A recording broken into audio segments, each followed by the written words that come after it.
बदला राधा से हम ले भैया जरूर।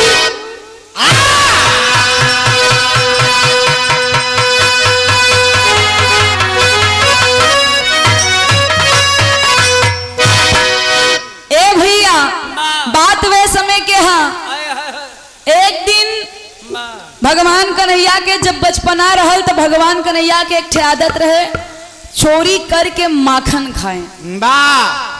माखन तो खाबे करे लेकिन गोपिका जो मटकी अपन लेके दही मटकी लेके कंस के आपन मक्खन पहुंचावे जाए तो मक्खन के उ दही मटकी के भगवान कन्हैया कंकड़ से फोड़े।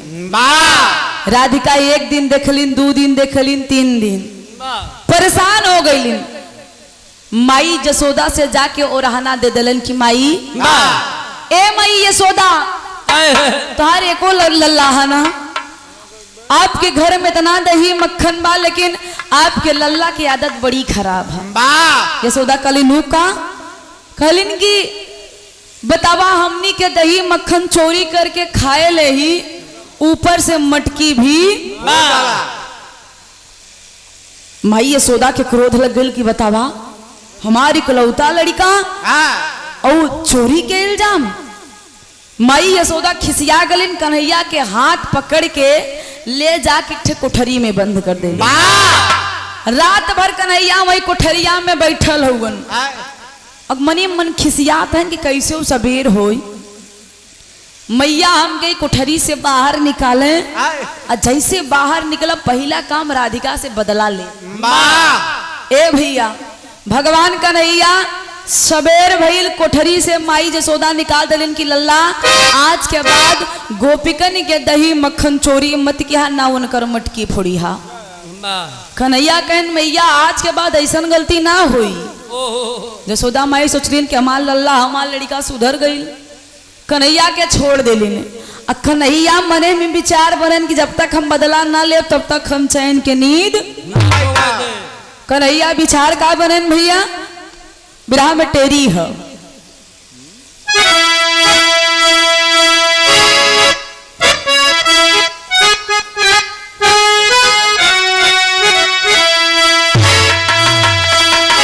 अरे मुरारी बूढ़ा केवट बन गए। अरे मुरारी बूढ़ा केवट बन गए तो पारा पारी दे बई सबके पर उतारी। मुरारी बूढ़ा केवट बन गए।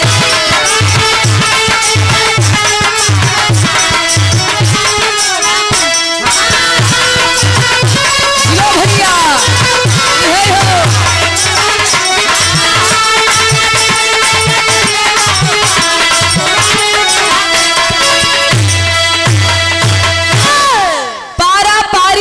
सबके पार उतारी। मुरारी बूढ़ा केवट बन गए। भगवान कन्हैया अपन भेसवई बदल रहे। लीलाधारी तो आइए हुवन। माया देखा के लीला फैला के केवट के भेष बनाए लेहन। चल देन यमुना तट पे। जब कन्हैया यमुना तट पे गईलन तो जितना हुआ के केवट रहलन सब कहन कि आज छुट्टी है क्यों घाट पे आए हो या सब कहन काहे कहीं ने कहा हम बताओ तो केहू को आज यहाँ दिखाई कि नहीं बा। सब केहू के आज छुट्टी बा। कन्हैया एगो वृद्ध केवट के भेष बना के नाव पे बैठ गईलन।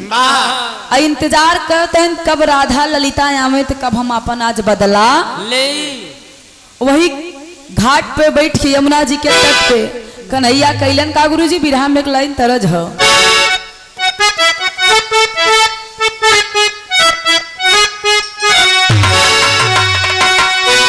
तरज है कि झुमका झुलनिया मोर नैहर के निशानिया।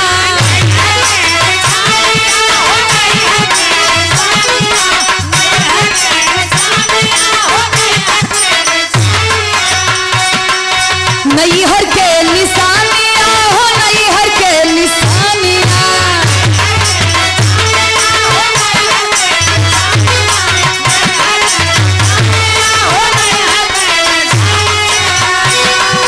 तोड़ दिहल रात या धियारी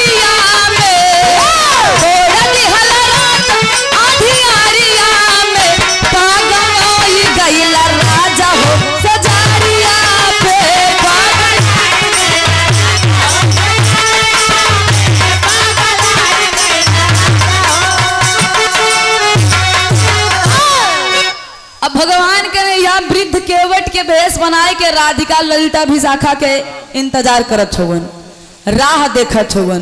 कैलन का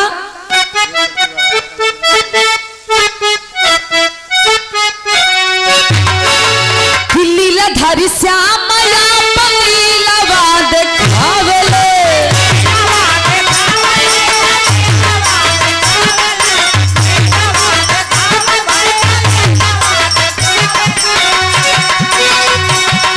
लइके बैठल हाथ पाटवारिया के, केहू जाने नाही माया गिरा धारिया के, केहू जाने नाही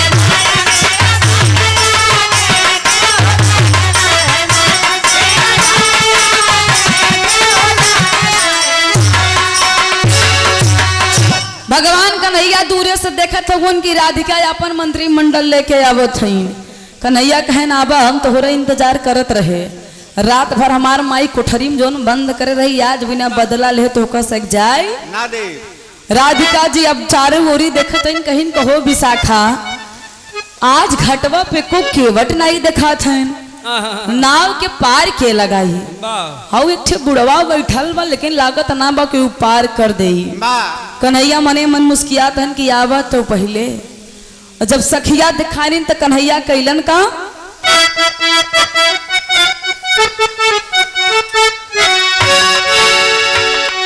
सखिया के साथ राधा गाइली दिखाई,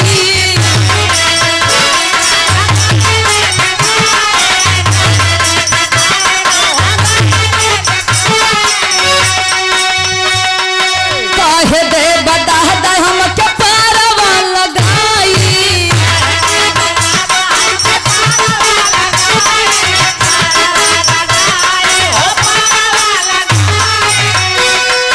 इतना बात हमसे ना खवाइया के, केहू जाने ना माया गिरा धारिया के, केहू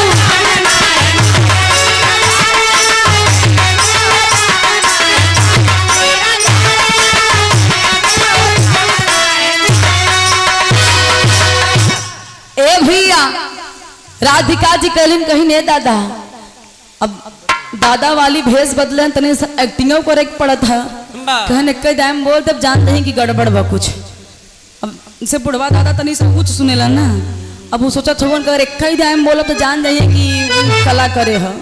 ये बुढ़वा उड़वा ना हो। राज के कली ने दादा कहन बोल बच्ची का बात है। कहीं दादा कुल घाट पे केवट ना देखा था ना, सब गए कहाँ। कहे ना सब कुछ छुट्टी है, हम इन बाटी बतावा कहीं हम कह सके वही पार उतारे के है। बुढ़ऊ दादा कहे नहीं बुढ़ाई आई वह है तो ना जानी कि हम बैठाए के पार ना कर पाए। राधिका कहीं दादा या तोरे नाथे में इज्जत पानी बगैर दही मक्खन ना पहुंचा तो कंस बड़ी दुर्दशा करी। कन्हैया कहन हम तो चाहते यही मने में सोचत है, लेकिन ए भैया अब सब केहू एक साथे नाव पे बैठिन तो कन्हैया नाव के लेके चलत है। कैसे गुरुजी बिरहा में तरज हो।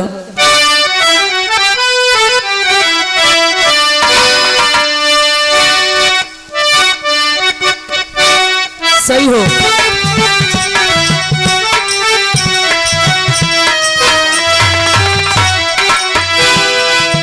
बड़ी पुरान तरज है, कोनो दुल्हन कहे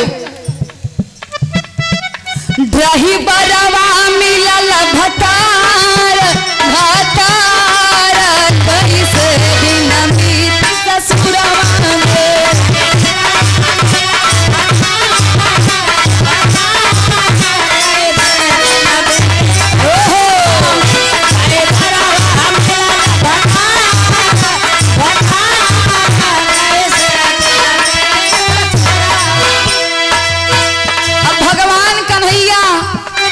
नाव पे पूरी सखिया के बैठाइल हन और बैठाई के लेके नाव से चलत हुन। कैसे गुरुजी बूढ़वा बाखे बनहार, अरे हार बोली है राधा ललिता से। बूढ़वा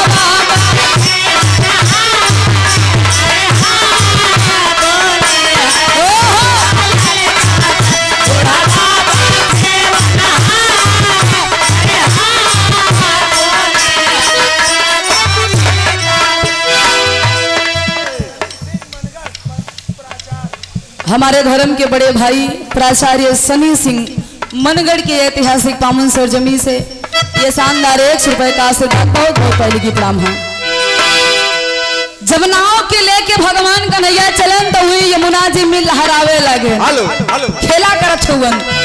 राधिका कहीं कहो विशाखा लागत है कि बुढ़वा आज परान ले ले। विशाखा कहीं जब हम कहा रहे बुढ़वा है नाव बैठा कितना जनी के ना खे पाए तो काहे के बैठू है, अब बैठ गए तो भगवान भरोसे छोड़ दा। लेकिन कन्हैया जी लीला दिखावत हन भैया कैसे।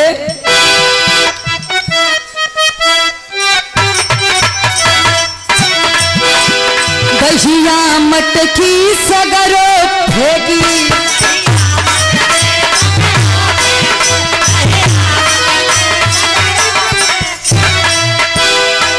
कन्हैया कहन के अगर जान बचावे खा तो जोन है दही मटकी लेके मेरे नाव पे बैठल हूँ, दही मटकी पूरा यमुना जी में फेंक दा। राधिका जी कहीं कहो बतावा यही दही मटकी के चलते हम तो इनके नाव पे बैठे, अगर ये दही मटकी ना रहे तो हम का करन के नाव पे बैठी है। कहीं ने दादा पार लगाए दे दही मटकी मत फेंक बाबा। कन्हैया समझावत हम का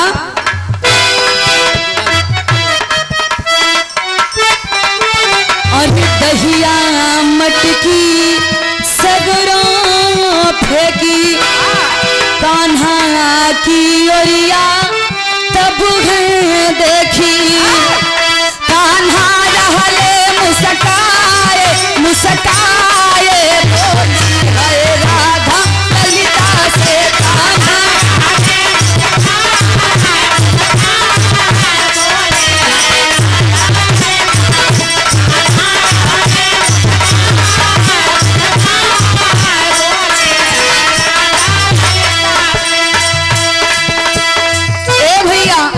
भगवान कन्हैया कहें अगर जिंदगी रहे जीवन रहे जान रहे तो बहुत दही आए बहुत मटकी आए, लेकिन अगर जाने न रहे दही मटकी ले करबू का। विशाखा कहीं बात तो सही है, अगर हमसे न बचब तो दही मटकी का होई। दही मटकी फेंका और अपन जान बचावा। दही मटकी यमुना जी में फेंक दिन कन्हैया धीरे धीरे नाव लेके चलत छुअन। जब धीरे धीरे कुछ दूरी पे गए तब फिर से नैया वही दिशा में डगमगाए लगल। राधा कहीं कहो दही मटकी फेंकवाए देन अब का चाहतन जनवा नहीं है। कन्हैया मने मन मुस्किया था एक सरतऊ रखेन गुरुजी का विराह में एक लाइन तरज हो।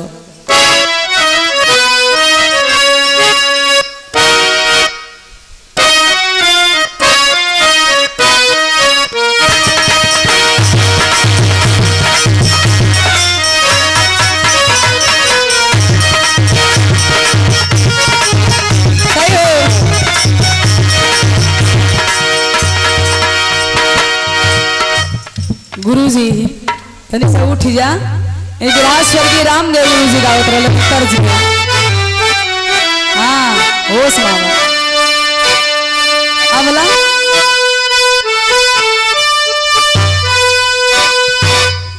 वाह जाग गए हम जान गए। नहीं जाए महाराज जी मेरा रू लड़कियां बच्चे कहाँ जाएंगे। गावे कैसे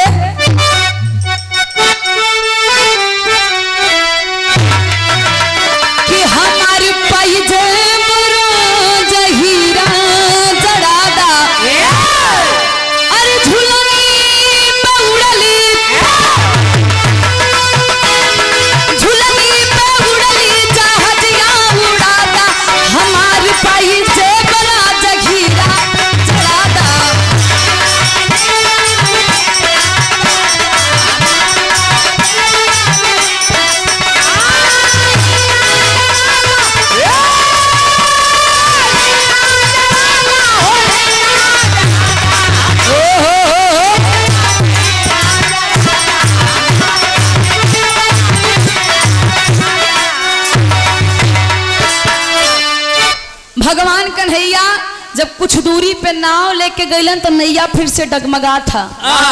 कन्हैया कहलन कि अगर अपन जान बचावे खा तो एक उपाय और बचल बा। राधिका कहिन की दही मटकी फेंकवाए दिया शरीर बचब कहा कूद जाई कहन नहीं अब एक ऑप्शन बा। वो ऑप्शन का देलन गुरुजी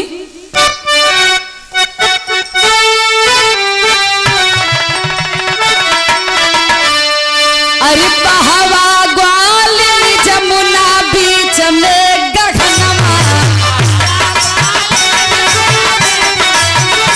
सही हो।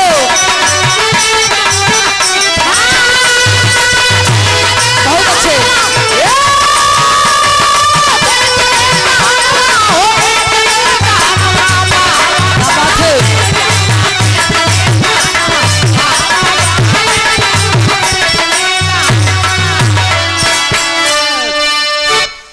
राधिका जी जब कन्हैया कहलन कि जितना गहना गुड़िया पहने हूँ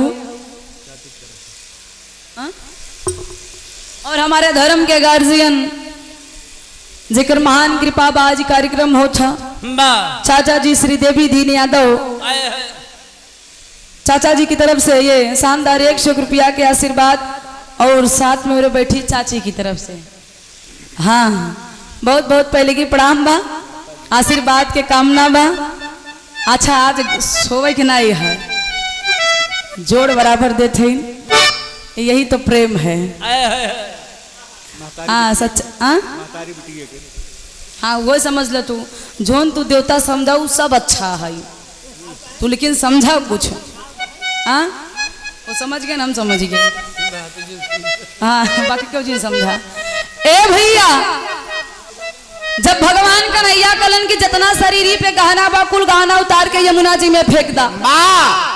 राधिका जी कपारे फांद धैलिन की अरे बप्पा कहो हमार माई दही मक्खन कितना दिन से बेचिन तब तो गहना बनवाई।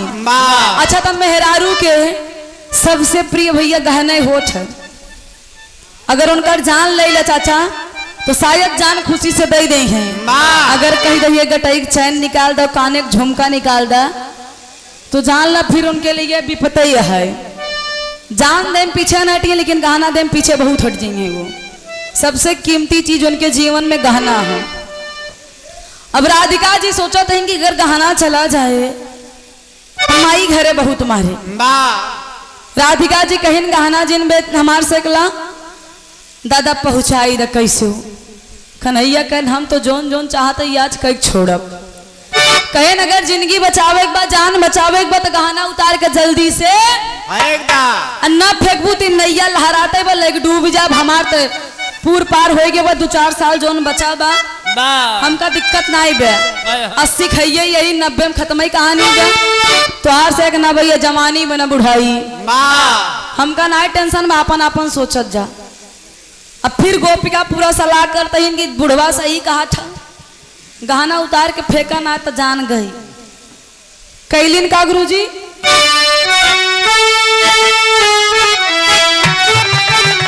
कि गहना उतारी सब फेंक पारा पारी धीरे धीरे नैया चलावे गिरधारी।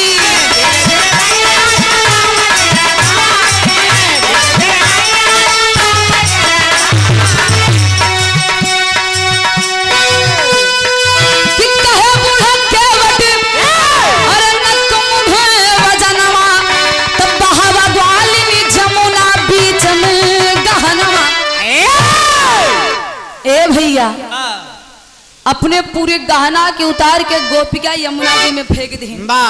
जब गहना के उतार के यमुना जी में फेंकिन फिर बुढ़ऊ दादा नाव लेके धीरे धीरे आगे बढ़न। कुछ दूरी पर नाव तो ठीक ठाक गा लेकिन जब कुछ दूरी बीत गा तो फिर से कन्हैया अपन नैया धके लहरावे लगे। राधिका कहिन कहो दादा दही मटकी फेंकवाई दे गहना फेंकवाई दे बतावा हमरे लगे बचा का हुआ अब का चाहत है। कन्हैया मने मन मुस्कियात है कि भाई जोन चाहते हो तो भवई नहीं करे से कहन बच्ची सुन वजन वजन तनिक हलुक ना बाबा वजनमा धीरे धीरे बढ़ते ही बा कहीं कम कैसे होए कहन आखिरी और अंतिम चारा है कहीं दादा बतावा नहीं तो नैया लागत तू लई डूबा बीच धारा में अगर हमारे से जान चला जाए तो हम जान ला जिंदगी अब जिया नहीं यही कहन जिये चाहते हो कहीं हाँ कहीं तब सुना ये काम करा का कहन भैया विराह में बड़ी पुरान तरह है।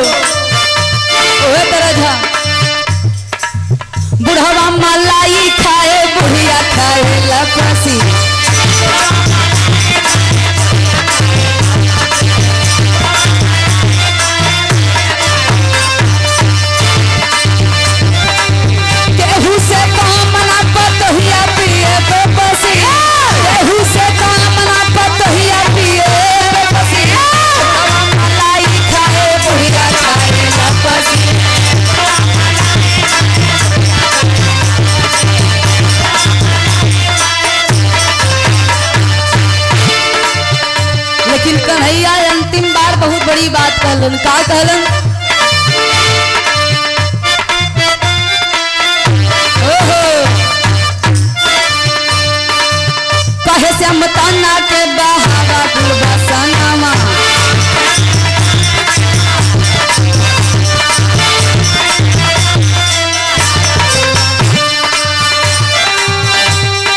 कबे हलुकाई नैया माना मोर कहनमा कबे हलुकाई नैया माना मोर कहनमा कहे श्याम तना के बहावा कुल बसनामा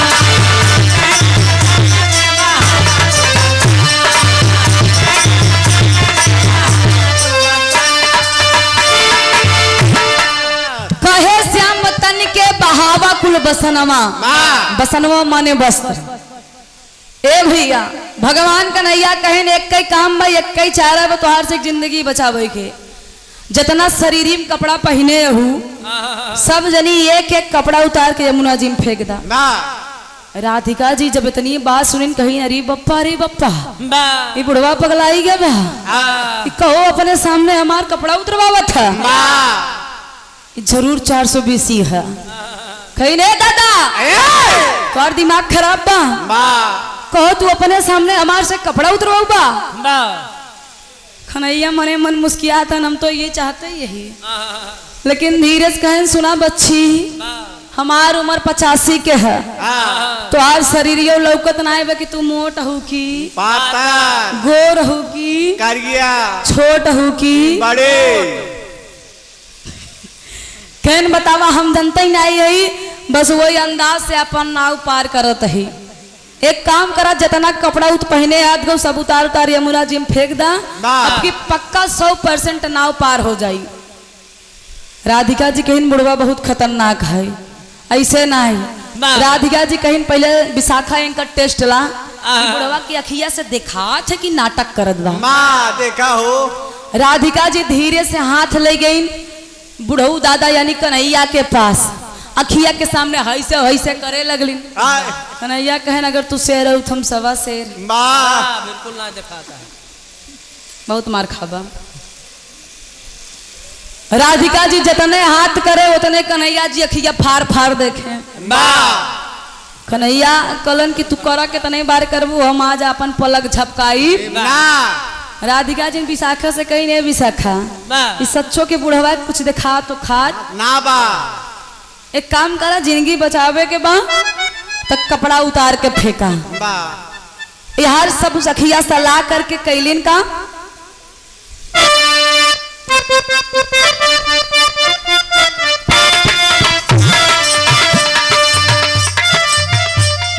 कहे के वट बूढ़ी भैली हमारी नजरिया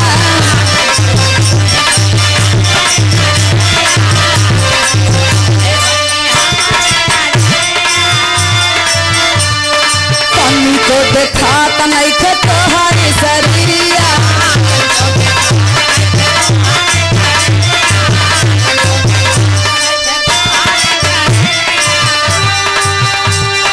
तोहरा जानी देर माना हमारो कहनमा जानी देर माना हमारो कहे से मताना के बहावा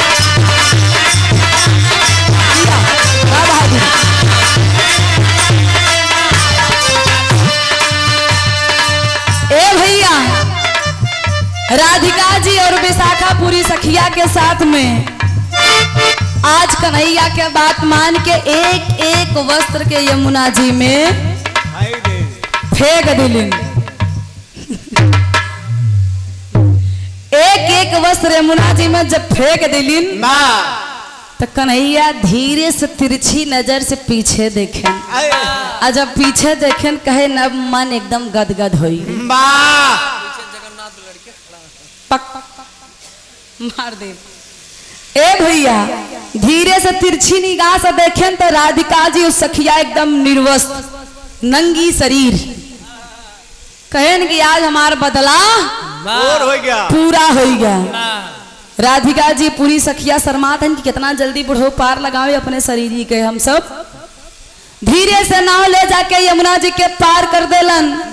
अब राधिका जी जब सखियन के साथ में पार भइलिन तो सब सखिया कैलिन का गुरुजी पापट के लाइन हम।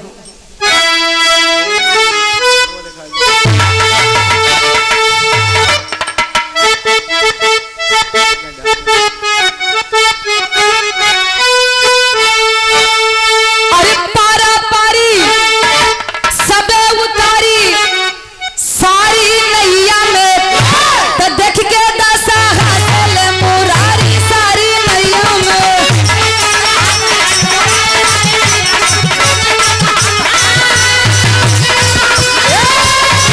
जियो भाभी।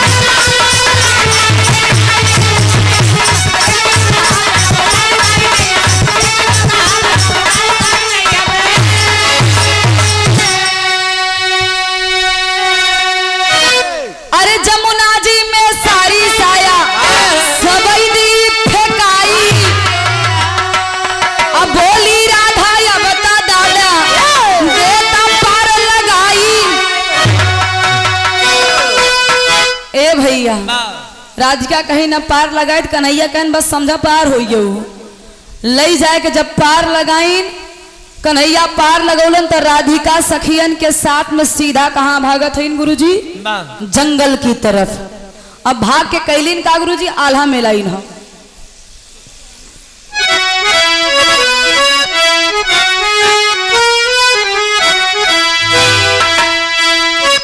वाह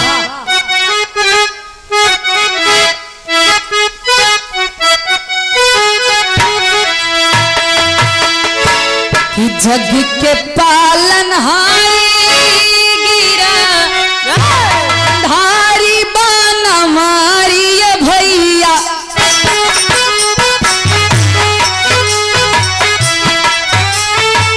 सखिया के साथ कैले खेलावा,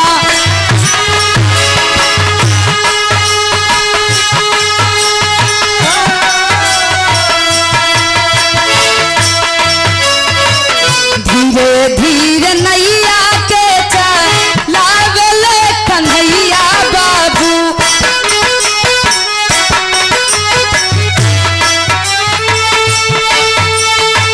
सोच सारी सखिया चल जाना वहाँ,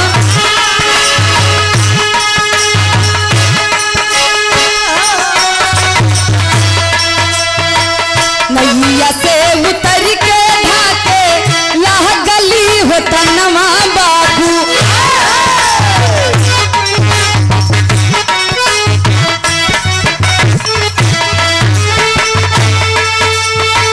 लेकिन बूढ़ा के वट होई गई ले थारा,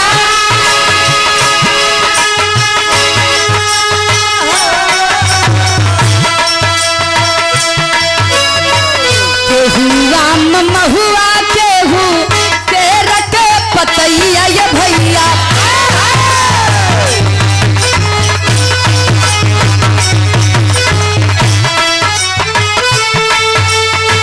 यहर हो मुरारी बैठे कदम की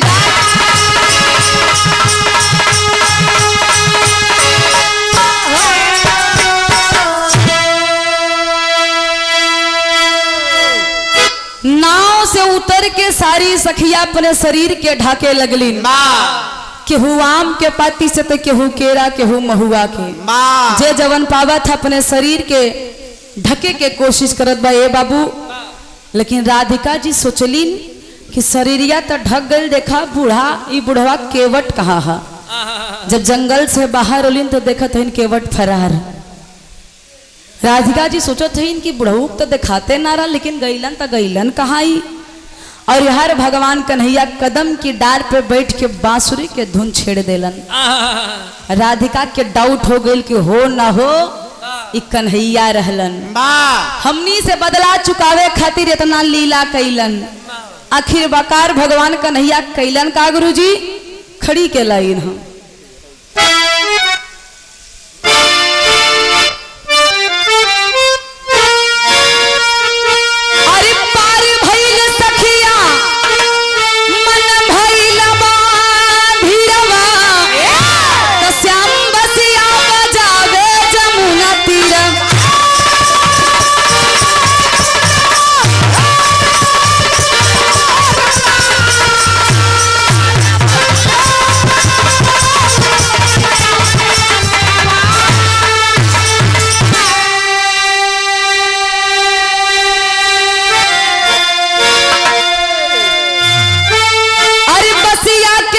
सुन के सोचे सखिया सा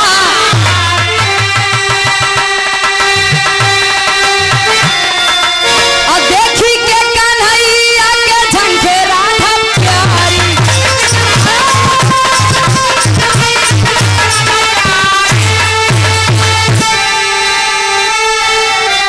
अरे शर्म के मारे सब ही के उठत बा पीरवा तो श्याम बसिया बजावे जमुना तीर बहुत अच्छे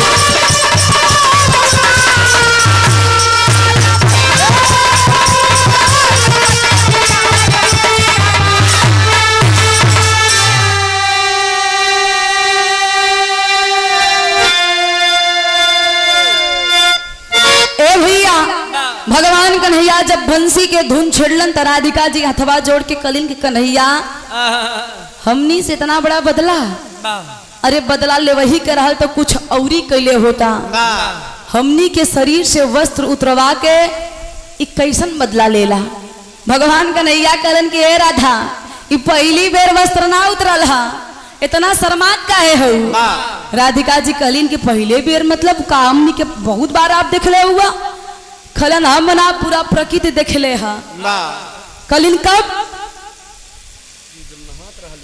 कन्हैया कलन के जब तू लोग स्नान करे लू आके कपड़ा उतार के फेंक देलू कपड़ा उतार के फेंक के नदी में स्नान करेलू तो वे समय तू लोगन के शर्म ना वेला राधिका जी कलिन को वहां पे कन्हैया तू ना रहेला ना हुआ कोनो मर्द जात रहेलन प्रकृति तो रहेला कन्हैया कलन तुके कैसे पता कि हम ना रहीला हम हर जगह हई अगर हम ना हई कि प्रकृति त तोने लोगन के देखेला तब तो के शर्म ना वेला आज बड़ा शर्म लगा था ए भैया भगवान कन्हैया कलन की राधिका इस सीख एक तो हमार बदला है लेकिन एगो सीख भी बा आज के बाद कभी भी स्नान करिहा तो निर्वस्त्र स्नान मत करिहा शरीर पे अगर एक अंग रही तो भी चली लेकिन शरीर नंगे शरीर कभो जल में स्नान ना करे चाहिए। ए बाबू सच्चाई भी बा चाहे मर्द हो चाहे पुरुष चाहे चार दीवारी के अंदर चाहे चार दीवारी के बाहर कभी भी बिना वस्त्र के स्नान नहीं करना चाहिए चाहे शरीर मर्द हो चाहे पुरुष चाहे मर्द हो चाहे पुरुष चाहे अच्छा दिमाग स्थिर बा हम तो सोची टहारा दबाटा रानीगंज में चाहे स्त्री हो चाहे पुरुष बारे चुनीदास सच्चाई भी बा बाबूजी जिंदगी में हर इंसान के हर लोग के नहीं तो लोग कहिए कि हम तो चार दीवारी के अंदर नहाते चाहे जैसे नहाई लेकिन शरीर पे वस्त्र होना चाहिए भगवान कन्हैया ई सीख दिलन हमरे बिरहा के शीर्षक रहल भगवान कन्हैया के लीला लेकिन हम पहले भी बतौली कि हर लीला के पीछे कौन न कौन उनकर उद्देश्य छुपल रहेला बिरहा के अंतिम और आखिरी लाइन बा गुरुजी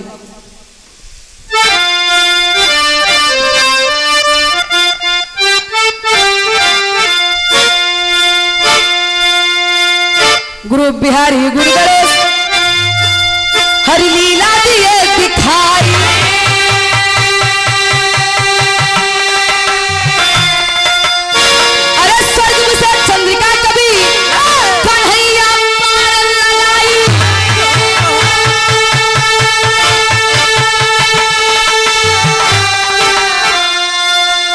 अरे मुरारी